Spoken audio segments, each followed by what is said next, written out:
Enti papa, the American say, wiase no, dia opesa we no. So be ya, ese okamfo no.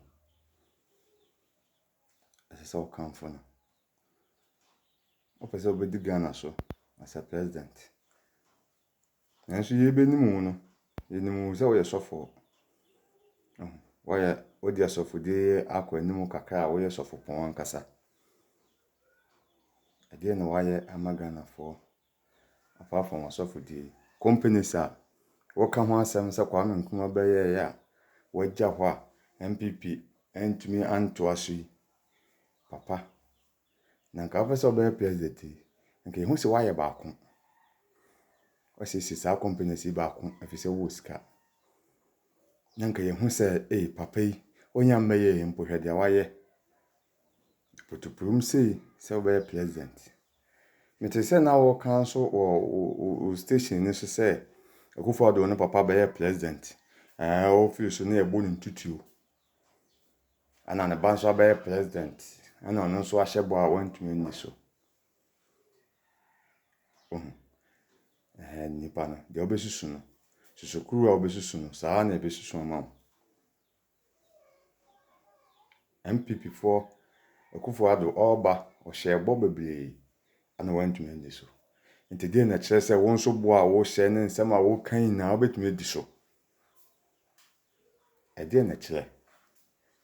se bo a wa hye ene de wa kan na obetumi di so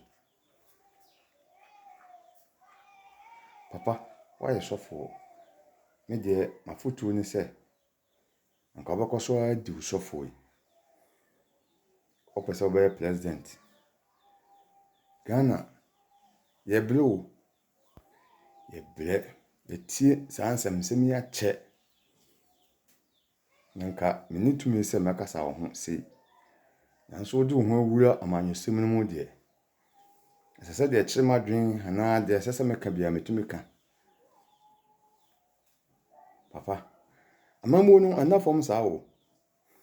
se de wote asodan mu ana se ofi a wo hunu no ente saa kura ente saa na nka mepese wodi nkofo yi bi machi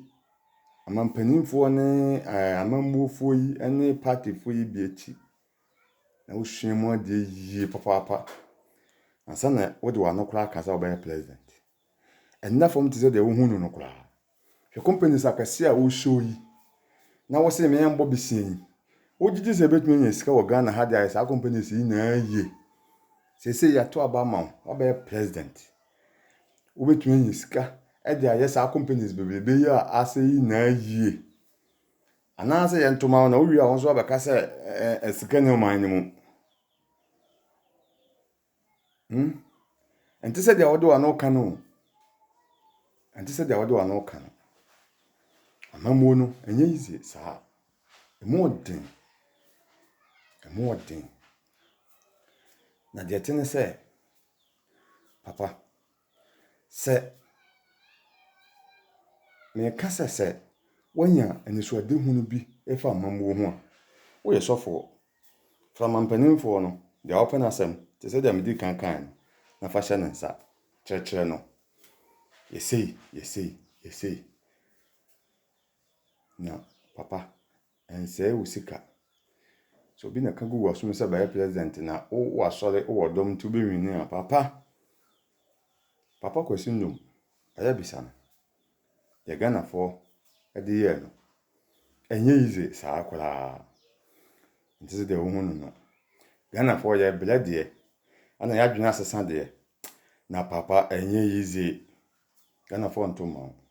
dodo na mpo nimu wankasa mpo wontumi nya primaries yi wo MPC na mpo wie wontumi wie enye yize saa usika na nkofo apese o mo se no afoto ba kun so amede ma won se enja platform so nka emmo obi achi se Akufo-Addo ayesei atwenkofo bibili adwene gina so dia won so beye Akufo-Addo ka so beye bibi na wantumi anye na wo kan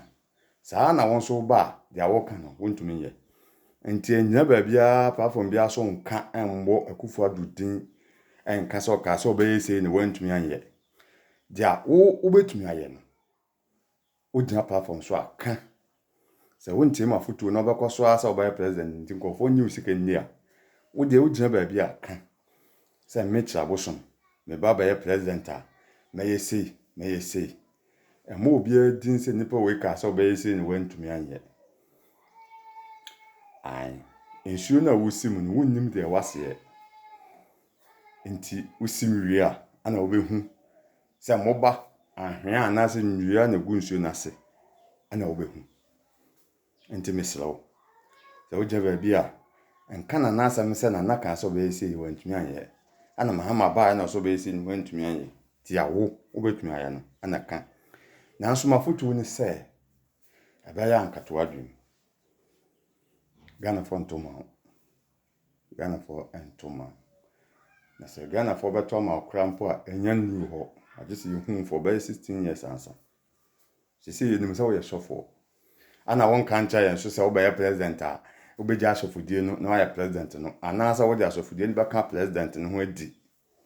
wo Ghana ha yenim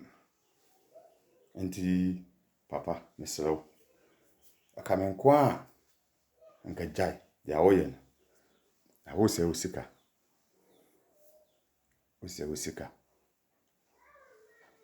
thank you